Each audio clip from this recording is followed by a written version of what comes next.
Hello and welcome to BA Brew. I'm Mike. I'm Jo Gray. And I'm Jonathan.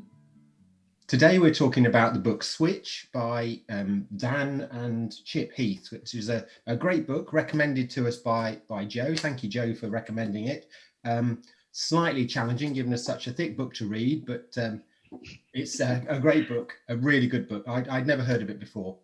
It's a really interesting book talking about how to motivate people and manage change.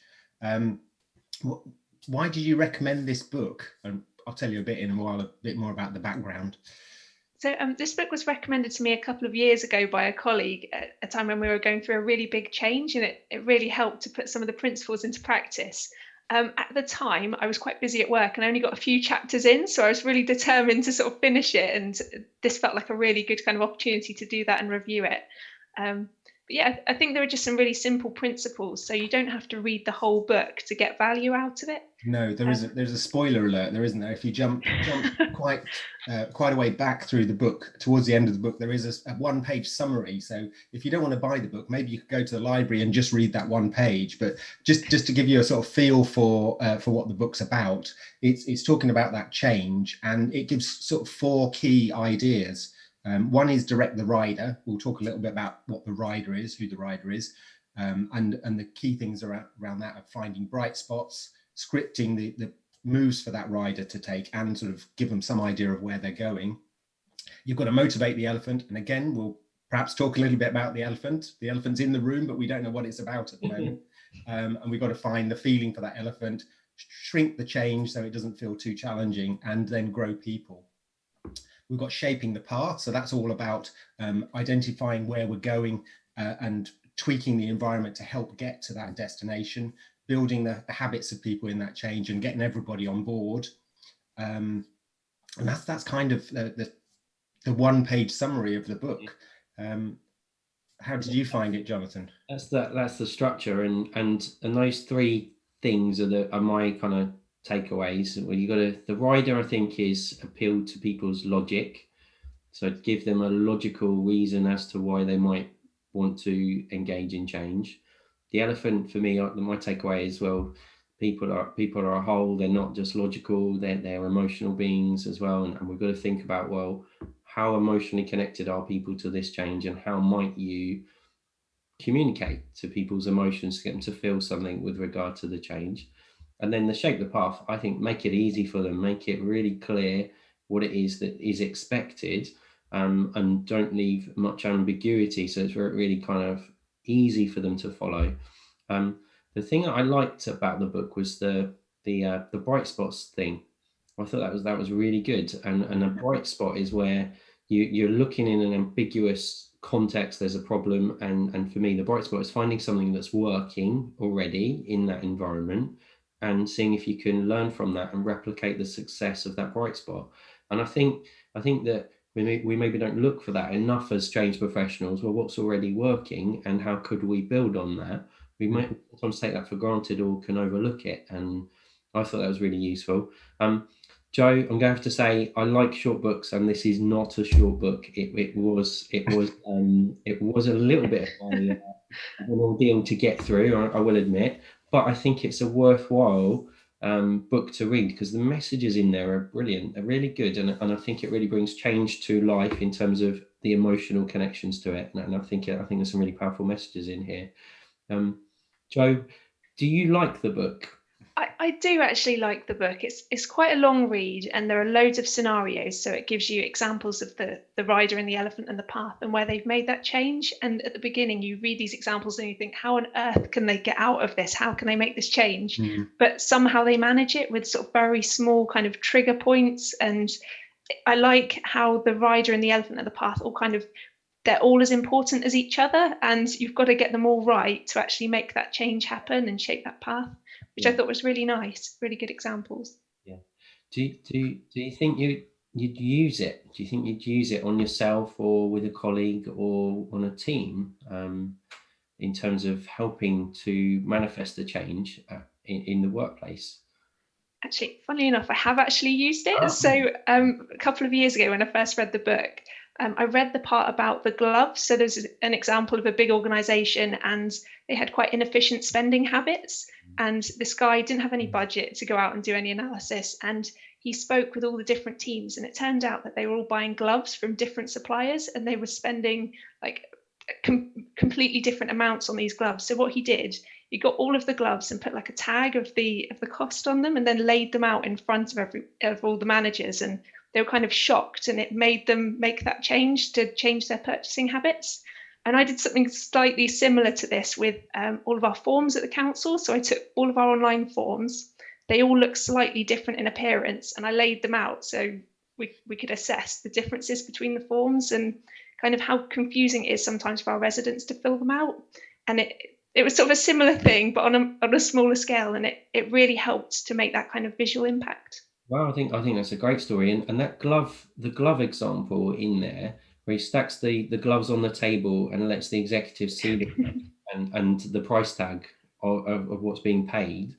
I think one of the most powerful examples in the book of motivating people to see, well, there is a need to change, and conveying that need for change in a very visual way, which isn't a graph or a table. It's the same thing that you've done there with the forms, putting them out and saying, well, look at the forms and look how confusing they are, and taking that outside in perspective and seeing how maybe we've got these processes that are ridiculous if we look at them through logical lenses, that we're paying different prices for gloves or exactly the same standard across the organization. And the forms, why wouldn't we make them consistent and easy for people to fill out? It's kind of, it's really logical, but I really like that powerful visual example of, well, stack up the gloves and let people see how complex this is.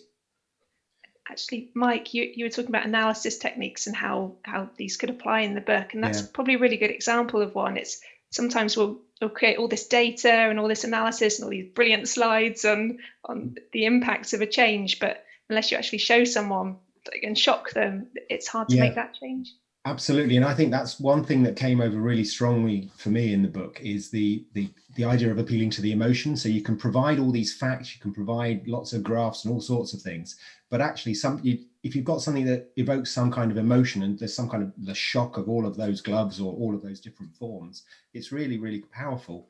I think the book's great. There are so many really good examples that bring the concepts to life, and there's lots of different things that you can get to grips with, and then you can use those stories to kind of justify tackling some of these problems yourself back in the workplace, which I think is really, really quite powerful. One of the themes that came out for me was courage. And Joe, I'd suggest that by printing out those forms and doing it in the way that you did, you had to have a bit of courage to try something different, to put the message across in a way that would invoke a response. And that courage to do that and maybe do something that's outside of the norm, not just sticking to your PowerPoint presentation or your document format that's expected of you, and doing something that's different in order to captivate people's imagination. And I think maybe that's something we could all learn from, in terms of maybe having a bit more courage to try things, and to explore other ways of presenting arguments, information, and encouraging people to adapt. Pretty good point. Yeah. There was another point in the book around, it was called the Sterile Cockpit, where there were pilots that were getting really distracted when they sat down in their aircraft, and what they did was they made it like a time for focus. So they called it the Sterile Cockpit, where you weren't allowed to talk until the flight was off the ground and they were actually in the air. And I thought that principle almost applies to kind of our world as well. You almost need to make that time for the focus, and shut everything else out. And distractions. To get over 20,000 feet before they can have a chit chat about their weekend. That's the one. And the amount of distractions that we've got in our working environments, email, instant chat, telephone, you've got social media, and you've been bombarded and thinking, well, are we giving ourselves enough time to focus and think through things? I think so. It's a powerful one, that one, in terms of a takeaway, because if you're leading a change and people don't have time to think it through or to complete their work in what the book calls sterile environment, then we're not giving people the environment to succeed, are we? No. And that environmental piece, they shape the path. I thought it's a really nice finishing kind of element of the structure of the book, in terms of, well, how are you going to help people to have an environment, in terms of helping them shape the environment, or shape the environment for them, so that they can be successful at whatever it is that you're asking them to do. Because I think sometimes we can put an onus on the individual to do things and not necessarily give them the support that they need, and therefore we might be setting people up to fail if we don't think that through. So one thing that, following on from your comment before about finding the bright spots, I really like that, the finding the bright spots idea there, because actually quite often when we look at some kind of problem, we focus on the problem. We don't think about where some of the things are working really well. And actually you can learn a lot from looking at where things are working well and say, all right, okay, well, how can I now apply that to the problem? So I'm annoyingly optimistic about things. So a phrase I often use is find the positives. Whatever you're looking at, if there's some kind of problem, find the positives in it, and then try and redirect those to help you solve the negatives, or perhaps rebalance the negatives somewhat.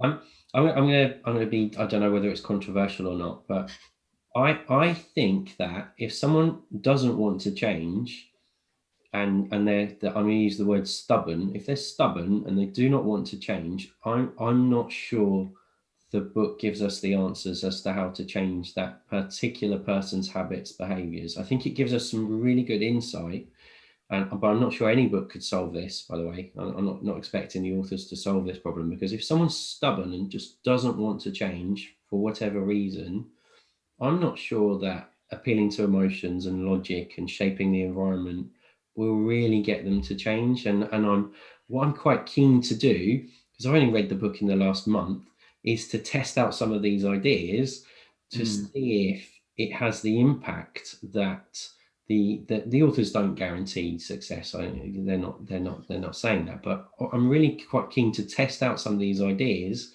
when there's some really difficult changes that need to happen, just to see if it works. Joe, with the forms thing that you did, was there a simplification? Did people realize that the complexity, and was there a movement towards simplification of the forms? Yeah, so it actually ended up going into our customer experience platform business case. So we wrote in the analysis into that, and so it did feed into a case for investment. On your previous point, Jonathan, I think I'm going to completely disagree with what you said there, just to be controversial, because there was a point in the book that talked about creating like an organizational identity, and they talked about the conflicts and a kind of us versus them. So the bright spots were the ones to really like own and drive that change, and there were always people that would disagree with it. So they called it something like organizational molting, where you would get the kind of the key people who are trying to make that change, and the other people who didn't necessarily want to buy into it, and that there would be that kind of rub, that like real conflict, and how you as an organization change your identity to start to overcome that, and how some people just won't agree with it and they'll either change or they'll move on. But it was quite interesting. They only touched lightly on it. There was an interest. There's lots of really great sort of psychological thought behind. Well, I think it's great psychological thought. It seems good. I'm not an expert on psychology, but there's definitely lots of stuff in there. You think, well, I can see how that's really quite good, and could be quite powerful. And there's loads of references to other books that obviously we're going to have to read in preparation for future podcasts. But one of the things I found really interesting was the motivation about you've already succeeded on this journey. So there was the idea of the loyalty card, where there was an experiment with a loyalty card with one with 6 stamps on it, where you go to the car. I think it was a car wash. Yeah, it was. Yeah. Go 6. Sorry, Jonathan. It was a car wash. Yeah. It was a car wash. So you go 6 times and you get a free car wash. But they had another card that had got 8 stamps on it. But on that card, they gave you the first 2 stamps for free, and they found there was a significant higher return rate or loyalty rate from the card with 8 on it, even though with 2 that had been stamped already, because there was this feeling of having already made some progress. So that way of sort of identifying, yes, you're already on this path, you're making some sort of progress, was really good. And I think there was a thing around the was it the maids that who they asked these maids about the exercise that they'd done, and they said, oh, we don't do any exercise at all. And when they analysed their jobs, they thought, well, actually, they're very, very active in their jobs, and there's a very high percentage of exercise going on. But when they told the groups about this, I think they had one control group where they just said, well, we're going to measure how you're progressing over this period. In the other group, they said, you're already doing this amount of exercise. After a period of time, the group that they told you're already doing this exercise had lost weight somehow. It's like magic. How has this happened? Nothing else has changed other than they've been told that you're already on that route to losing a bit of weight. Hoovering harder and cleaning faster, I think. This is great. It's good. It reminded me of the book, I don't know if you come across it, Nudge, where you're just giving people a little nudge in the right path towards a goal or an outcome, and those kind of the main thing, and the stamp collection thing to get your free car wash, just that little nudge towards a goal or an outcome, and celebrating some success that's already there that we could do a bit more often, I think. I do like the idea of a podcast too, though, Jonathan. See how we can put it into practice and see how we go. Right. Jonathan's convinced and entirely bought in. Maybe I don't know.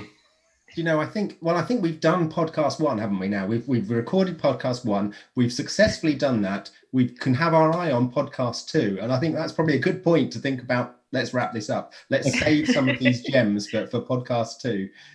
Anyway, thank you very much for joining us today. Thank you to Jonathan and Joe. Thank you, Joe, for introducing us to this book. It's been great.